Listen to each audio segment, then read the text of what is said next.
سچے انسان میں صحیح فیصلہ کرنے کی صلاحیت ہوتی ہے، اور جو انسان جھوٹا ہوتا ہے وہ صحیح فیصلہ نہیں کر پاتا بلکہ کنفیوز رہتا ہے۔ اگر فیصلہ صحیح ہو بھی جائے تو اس میں برکت نہیں ہوتی۔ جو انسان سچا ہوتا ہے اس کا اللہ تعالیٰ پر ایمان پختہ ہوتا ہے، اور اس کے فیصلے میں اس کا یقین شامل ہوتا ہے، جس کی وجہ سے اس کے فیصلوں میں اللہ تعالیٰ کی مدد شامل ہو جاتی ہے۔ لوگ 6 دفعہ انٹری ٹیسٹ دیتے ہیں مگر کامیاب نہیں ہوتے۔ قدرت اشاروں سے انہیں سمجھا بھی رہی ہوتی ہے کہ ادھر راستہ بند ہے، کوئی اور راستہ ڈھونڈو، مگر پھر بھی وہ اسی راستے پر رہتے ہیں۔ ان کے اس راستے پر رہنے کی وجہ ان کی ضد ہوتی ہے۔ جو ضدی ہوتا ہے اس کے ترقی کرنے کے مواقع کم ہوتے ہیں۔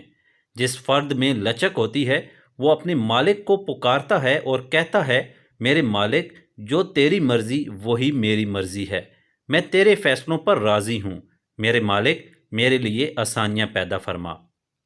اکبر بادشاہ نے بیربل کو کہا کہ کوئی ایسا جملہ کہو جو ہر لحاظ سے مکمل ہو اور ہر صورتحال میں پورا اترے۔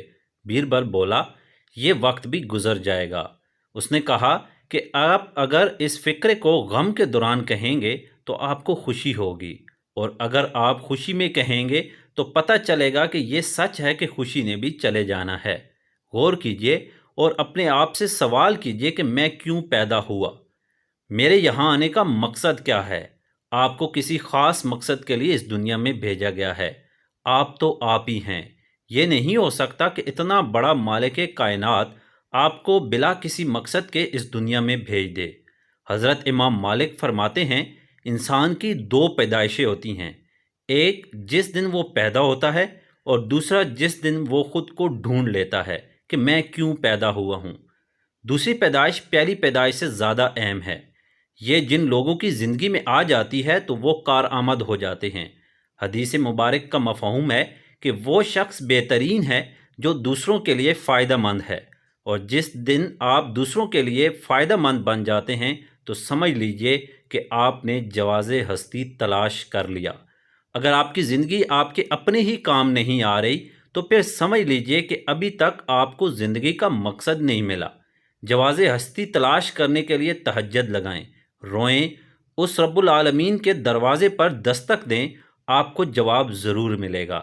ہمیں اپنی ماں پر یقین ہوتا ہے، ہمیں وقت کے وزیر اعلیٰ پر یقین ہوتا ہے، مگر مالک کائنات پر یقین نہیں ہوتا۔ وہ جو کائنات کا مالک ہے وہ کہتا ہے کہ تم مانگو میں دوں گا۔ کیا عجب ہے کہ میں سب پر یقین رکھوں اور اپنے مالک اور خالق پر یقین نہ رکھوں۔ وہ تو 70 ماؤں سے زیادہ پیار کرنے والا ہے۔ سونے سے پہلے نیت کیجئے اور صبح اٹھ کر سجدے میں سر رکھ کر اللہ تعالیٰ سے التجا ضرور کیجئے کہ اے میرے مالک، اگر تو نے مجھے ماں کے پیٹ میں پالا ہے تو اب مجھے شعور عطا فرما کہ میں اس دنیا میں کیوں آیا ہوں۔